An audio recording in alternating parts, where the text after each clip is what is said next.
Yes. Now we'll solve a new problem. So g of s is given k divided by s of s plus 1, s plus 2, s plus 3. So first step is to identify poles and zeros. So poles we are having at the denominator, zeros numerator, right? So poles s equals to 0, s plus 1 means s equals to minus 1, s plus 2 means s equals to minus 2, s plus 3 means s is equals to minus 3. So there is no s term, so zeros we don't have, 0. After identifying poles and zeros, next step is whether p is greater than z or z is greater than p. P means pole, z means zeros. So yes, we are having 4 poles, right? So n is equals to 4 poles which is greater than zeros. So n is equals to 4 is equals to p. Which one is greater? That many number of n, right? Next is p minus z, that is 4 minus 0. So q is equals to 4. So q is equals to 4 means we will be having 4 variables. So 4 variables, it always start from 0 only. So 0, 1, 2, 3. Okay, 4 variables. So next step is asymptote. Theta is equals to 2q plus 1 into 180 divided by p minus z. So q is equals to 4 variables, 0, 1, 2, 3. For these values, what is the value of theta? Okay, if you introduce q is equals put 0, if you put it here, then you will get value of theta. So by putting 0, you will get 45. When you put q is equals to 1, you will get 135. Like that, 225, 315. Next is centroid. Rho is equals to summation of real number of poles minus real number of zeros divided by p minus z. So real numbers, we don't have any complex roots. 0, minus 1, minus 2, minus 3 we are having as poles, minus there is no 0 here, then p minus z is 4. So if you calculate, you will get minus 1.5. So after centroid, we will draw the graph. So first, whatever the poles we have identified, mark that s equals to 0, minus 1, minus 2, minus 3. We are having poles, we don't have any zeros. Now we need to draw the root locus, right? So from the right hand side, this is first pole. Root locus exists only for odd numbers. So as it is first, we will draw the root locus, RL. So right from the right hand side, this is first, this is second. Second means even number does not exist. Third, yes, it will exist.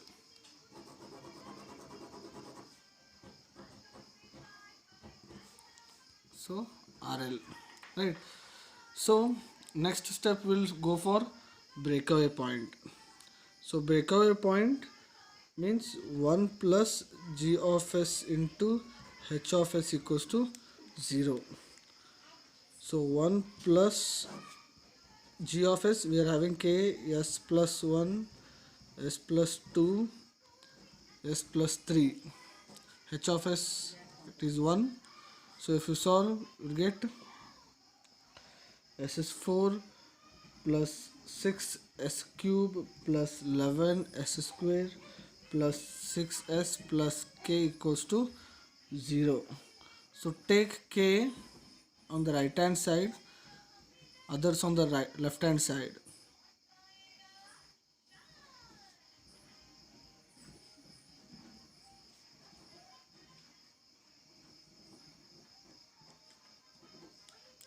Okay, now breakaway point means, remember, dk by ds. What is this dk by ds? You can imagine. So k is there, no? So for that we should differentiate with respect to s value. For example, s raised to 4, 4s cube, right? Its differentiation is 4s cube.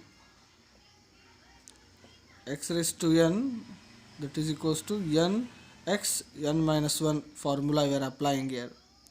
So s raised to 4 means 4, s raised to 4 minus 1, that is 4s cube, minus 18s square minus 22s minus 6, right? Then after that you should put this in the calculator equation, then you will get three values of s. 1 2 3. You will get minus 2.67, minus 0.38, minus 1.5. Okay, so this s value, you put it in the k equation, you will get the value of this s value, you put it here, you will get the value of k. Similarly, this s also you put it here, you will get the value of k. Here also you will get the k. So the k with positive value, that s will be selected and that will be drawn in the graph. Okay, so now we will get positive values for this and negative for this. So these two s will be drawn in the graph. Breakaway point, I told the k with positive, that s will be selected. Again, you can see in the graph also. So the k with positive, that s is selected. I told no, minus 2.61. So as per the prediction, minus 2.67 with respect to prediction only it is coming, right? Similarly, the k with positive value minus 0.38. See here, minus 0.38 is between these two. Yes or no? So as per the prediction only, breakaway point is existing. Intersection with the imaginary axis. So we already got this equation previously by using 1 plus g of s into h of s. We already got this equation. The same equation I am taking here. So intersection with imaginary axis means form the Routh array, highest order s raised to 4, then descending s cube, s square, s raised to 1, s raised to 0. So s raised to 4 even number, its coefficient is 1. After s raised to 4, s square, write alternate numbers, that is even numbers, s square, s raised to 0.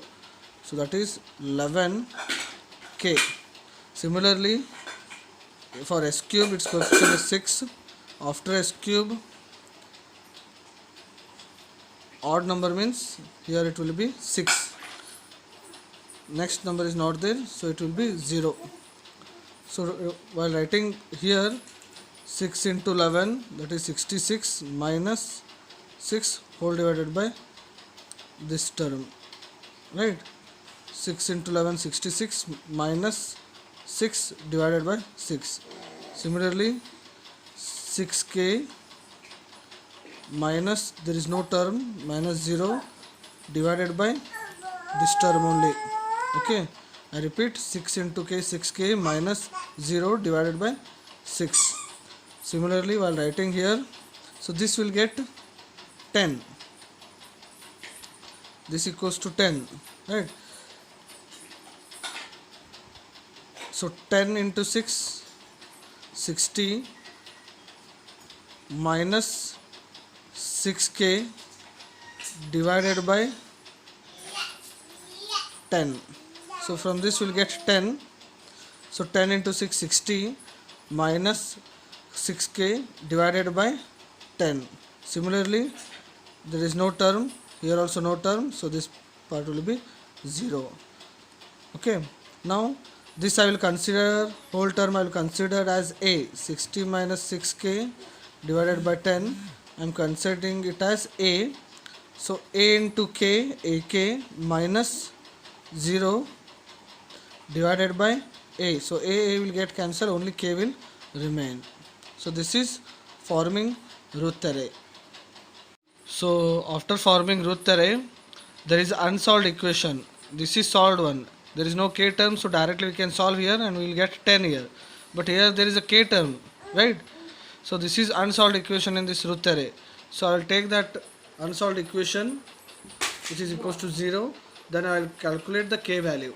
Okay, this is marginal value of k. So after that, above this unsolved equation, we will be having auxiliary equation.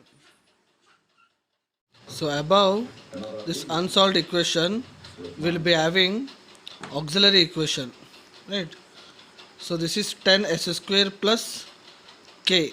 So the same thing I wrote here.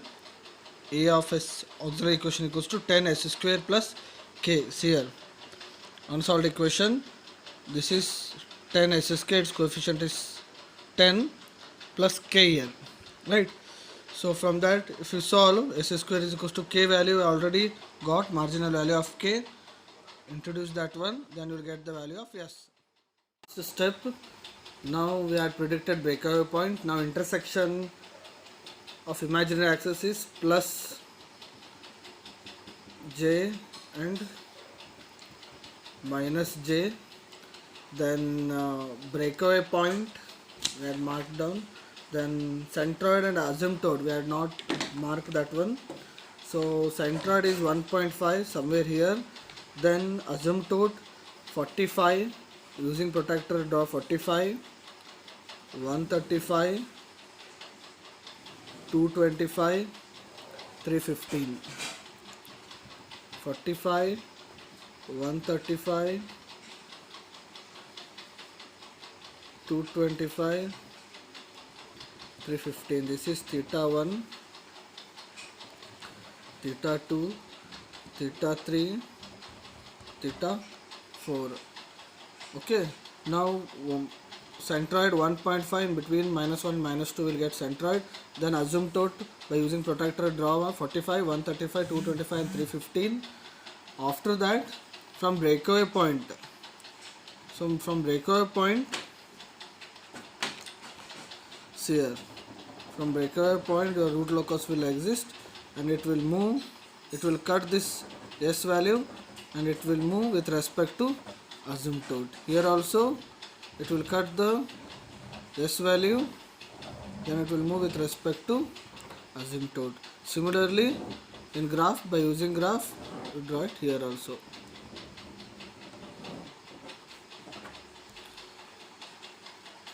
Okay, so 1, 2, 3, 4. N is equals to 4 means 4 branches. So n is equals to 4 means 4 branches.